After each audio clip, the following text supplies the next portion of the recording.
بسم اللہ الرحمن الرحیم۔ دو تلواروں سے لڑنے والے 5 تاریخی مجاہد۔ محیط الرضوی فی فروع فقہ حنفی میں ہے کہ مولا علی کرم اللہ وجہ الکریم ایک ساتھ 2 تلواروں سے لڑتے تھے۔ مولا علی تمام صحابہ کرام میں سب سے زیادہ شجاعت والے تھے۔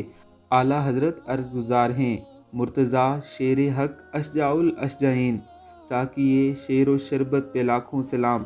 اور دوسری جگہ عرض کیا: مرحبا اے قاتل مرحب امیر الاشجعین، در ظلال ذوالفقارت شور محشر آمدہ۔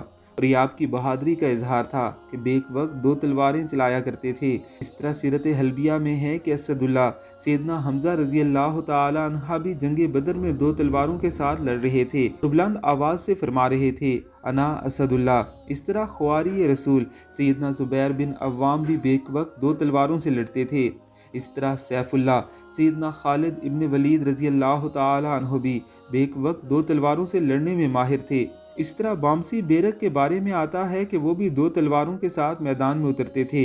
کچھ مورخین کے مطابق بامسی بیرق ترکوں کے جد اعظم اغوز خان کے ساتھی تھے، اور کچھ کے مطابق سلطان عثمان غازی کے بہت بعد سلطنت عثمانیہ کے ایک بہادر سپاہی تھے۔ 2 تلواروں سے جنگ کرتے تھے اور دشمنوں کو حیران کر دیتے تھے۔